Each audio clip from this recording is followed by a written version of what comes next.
Good afternoon, everyone. This is Buffy Hamilton coming to you from Ballroom A1 at the Dallas Convention Center, and I am delighted to be here with Stacy Weitzner, who is a wonder, a talent, a treasure, and a graphic facilitator.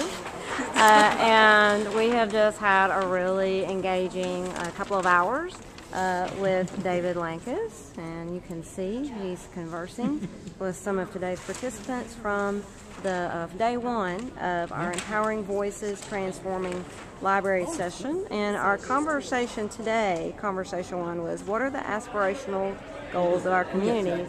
And Stacy is helping document and help share the narrative of these conversations for learning that we're having in our little community here. And Stacy, I was just wondering if you could tell us briefly about yourself and your work and kind of walk us through the process of how you went about creating today's visual or graphic notes. I am happy to. First of all, my name's Stacy Weitzner. I work with a company called SunnyBrown.com. Sunny has made huge strides in graphic recording, visual thinking. She actually gave a TED Talk this past year, had all to do about how our brains connect so much more with visuals, how we tend to absorb information much better when we've got visuals. So our whole approach to being in a meeting like this and capturing the information both verbally and visually is that it helps people retain that information more and, as you can see, makes it much more fun to look at again. There's not many people who look at the minutes from meetings, but people do tend to look at pictures. That's a great point. And these do tend, the nice thing about it is it tends to just give you snapshots. Somebody might not have put into the words the way that the words I chose, but chances are if they see a visual, say like the umbrella over here where it says, "What's your umbrella?" people will remember in the conversation where somebody brought that up, that they had umbrellas in their library. So what would speak to their community like that? So this just basically serves as basically being visual shorthand for what happened in a meeting. It's fun to look at, and it's just a fun way to be able to remember the meeting, really, to walk away with something more than just a notebook full of notes that unfortunately most of us don't ever open up again. Absolutely. Tell us a bit about the tools that you use to create these graphic or visual notes. Well, it's very funny. That tends to be something that different people use different tools. I love to use markers and chalk. I love what chalk gives in terms of depth, giving a little bit more color and everything. It really doesn't matter what you use. I think as a graphic recorder, it tends to be whatever best allows you to, what best serves as your channel in terms of capturing things. I just tend to like things to look pretty, quite frankly. And they are. Thank you. And have gotten great response with it. I've seen great work done, and I'm actually a bit jealous of people who can do the monochromatic look. There's some beautiful just black and white that you can get that you think that you might get lost in it, that it wouldn't be as compelling, but I've seen beautiful work done like that too.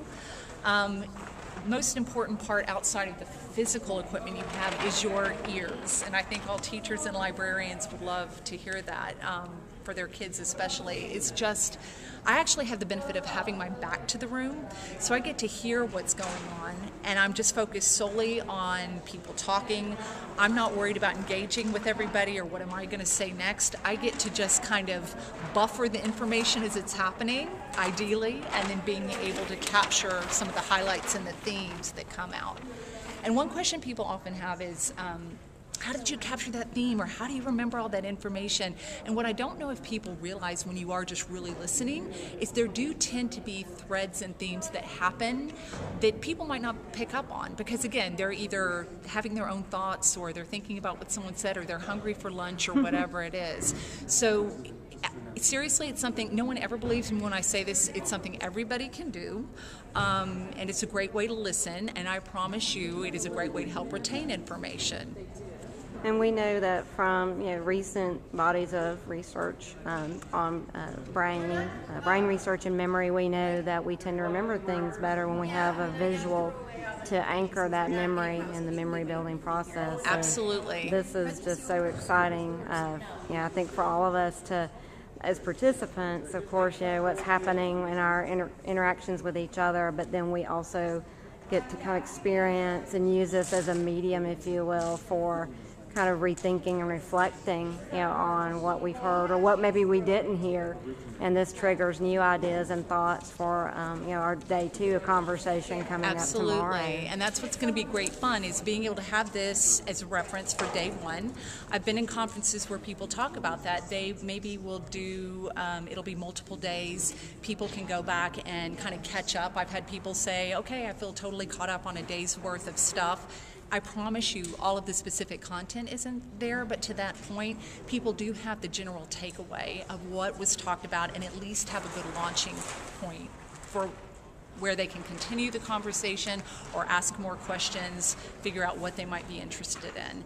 And what I love about this meeting today is not only did we capture it this way, but all of the participants there was paper on the tables, and this is some of what we have left. I mean, you can see people, I love that some people drew. That's fantastic. Lots of words, and what we're going to, oh look, people. I'm intimidated to draw people, so I've got to say, I do love that. But what we're going to end up doing is putting these up on the wall also, so that for tomorrow's session, people can really see that it's a work in progress, that it really is about a conversation, everybody getting hands-on, everybody getting their fingerprints, as it were, on the content, and hopefully having a takeaway where people don't feel like you just ended up talking about all these great and grand ideas, but you leave feeling like those are some things that I could do. Well, I think your mode of helping us kind of create this narrative visually of these conversations really dovetails so perfectly with Dr. Lankis's work on participatory and now new librarianship and thinking about participatory learning, and for us to actually experience that and think about how by these experiences, how might we translate that for our patrons in our libraries? Absolutely. That's what I was suggesting. I mean, we were just having an earlier conversation about whiteboard paint, blackboard paint. How cool would that be to have in a library? Maybe there's one area where people are able, while they're reading, to kind of draw out what they're reading to help. That'll just help it resonate even more, keep you awake, kids engaged. I mean, there's so much about the play aspect of learning that makes me absolutely love doing what I'm doing, because I do get to play, and who doesn't love that? Kids of all ages. Well, your passion and your talent just shine through with your work. Thank you. I do love it. That's very clear. Just kind of one final thing before we close out our interview. I was wondering if you could just very briefly kind of take us through today's panel. I'd be happy to. And maybe hit some of the highlights for us. Well, what was great about a meeting like today is I did have an idea of the agenda. It was 2 hours long, which might sound like a lot, but in the fact that we had people working and rotating tables, it's not a lot of time. So it was nice to have an agenda and kind of a skeleton for things. Obviously, where we are, the name of the meeting. This is definitely what the theme for the 2 conversations these 2 days are, the empowering voices, transforming libraries. We were focused on 3 questions today. The primary question being, what are the aspirational goals of our communities? And then the 3 different questions that were asked. The what do you see in your community? What would your community aspire to be? What would change? And then finally, in this picture, community, what's different about the library? Again, those were kind of the fire starter questions. And what the rest of this represents is what came out of those conversations. And speaking of fire starting, that's where we had David doing a fantastic job over here. This is not his actual profile, but as you can see, we've got David Lankis, aka Firestarter, and the whole theme of expecting more. And what I know we're going to be continuing that conversation tomorrow, and just capturing some of the highlights from David's talk here, the conversations that matter right now, how conversations actually help change shapes of things and help generate ideas and questions, and in interaction even more can grow out of that. The things that we need to move away from. You have a lot of these no things, the consumer-based mentality, fear, which could apply to just about anything in life. But again, all of the places that y'all can be as librarians and where, frankly, all of us need to be as people. So David finished with this whole idea of what's the grand challenge.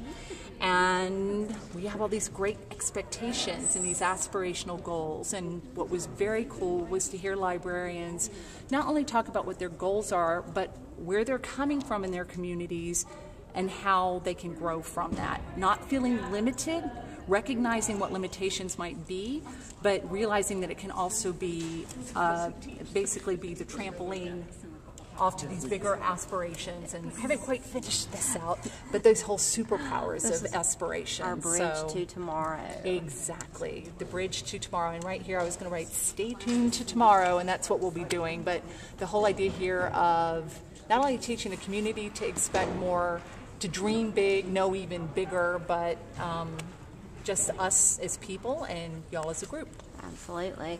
And also, just want to personally want to thank you for this additional panel with some Twitter handles. Of course, you and I are on there, but also if folks are wanting to participate virtually and follow the conversation, some of us are live tweeting and uploading photos from the session, and we'll be doing that again tomorrow. And I would invite anybody who, again, the whole idea of this is participatory, anybody who wants to add anything to here can, whether it's Twitter handles or I'm going to post, I've been telling people about Sunny Brown's TED Talk that has to do about doodling and how that helps learners and helps to retain information. So little things like that we'll put up there as well. Awesome. Yeah. Well, thank you so much for Buffy, taking my pleasure, time to doll. share and reflect with us. And I know I, for one, along with you, as I think many others are super jazzed about the next part of where we'll go tomorrow. Very much so. It's great. Thank you so much Thank again. you very much.